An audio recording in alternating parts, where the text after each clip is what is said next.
আমাদের বাসায় এই ঘুঘু পাখিটা প্রায় 1 মাসের বেশি সময় ধরে আশ্রিত ছিল। ও আসলে আঘাত পেয়েছিল। আঘাত পাওয়ার পর আমার ভাই আর কি ওকে এই খাঁচায় রাখে, সুস্থ করে, ওর জন্য খাবার কিনে নিয়ে আসে। আজকে পাখিটাকে আমরা মুক্ত করে দেব, পরিপূর্ণ সুস্থ হয়ে গেছে। নাও শ্যাম নাও। হ্যাঁ, তখন ওরা শিখছিল না যখন পাখিটাকে আমরা পাই। আজকে পাখিটাকে আমরা মুক্ত করে দিচ্ছি। পাখিটাও মনে হয় বুঝে গেছে যখন মুক্ত করে দেওয়া হবে। পাখিটাও মনে হচ্ছে বুঝে গেছে যে ও আজকে মুক্তি পেয়ে যাবে। স্বাধীনতা কার না ভালো লাগে? সবারই মন চায় নিজের মতো উঠতে, নিজের মতো থাকতে। বন্দি খাঁচায় ছিল অনেকদিন। আজকে আমার মেয়ের জন্মদিন, ওর হাত দিয়ে এই পাখিটাকে আমরা মুক্ত করে দিচ্ছি।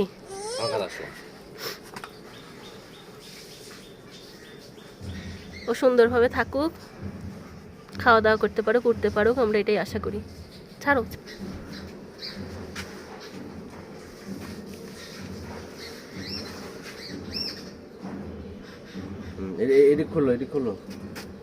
ওর হাত দিয়ে খোলা দে। বিসমিল্লাহ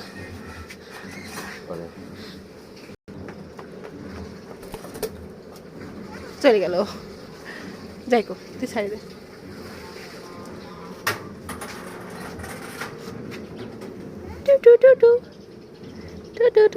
আমার ভাইয়ের অনেক কিছুই পোষার শখ। আমাদের বাসায় আগে অনেক পাখি ছিল, এখন আছে মুরগি। আপনাদের সাথে সেগুলোও একসময় শেয়ার করব।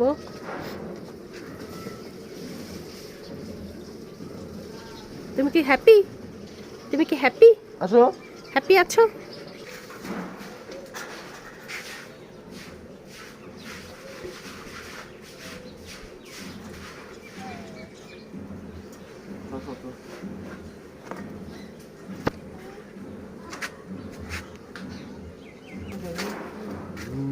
পাখিরাও কিরকম বন্দিশালায় থাকতে থাকতে ওকে মুক্ত করে দেওয়ার পরবর্তীতেও তো খাঁচা থেকে বের হচ্ছে না। বন্দি থাকায় অভ্যস্ত হয়ে গেছে যে মুখ যে খোলা, তারপরেও এর থেকে বোঝা যায় যে কোনো জিনিস বা কোনো মানুষকে যদি আটকে রাখা যায় ও স্বাধীনতাই ভুলে যায়। ওর যে উড়ার স্বাধীনতা। তেরি জিন্দেগি যা বাড়া বাড়া যা। আরে বাবা যা। কি রে, তো উড়াই পায় না। আচ্ছা দেখা যাক কি করে। আচ্ছা দেখি কি করে পাখি। হ্যাঁ দেখি কি করে। দাঁড়াও, মা উঠতে পারছে না রে।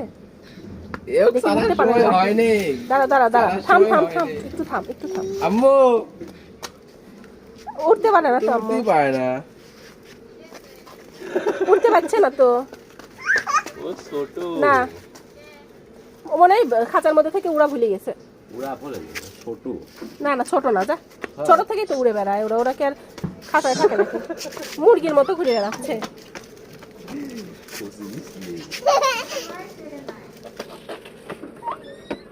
এখনো ইজি হয় নাই। কে তুই উড়তে পারিস না এখনো? কে তুই উড়া শিখিস না? একটু ছোট থাকতেই তো পাখিরা উড়ে বেড়ায়। ওই দেখ।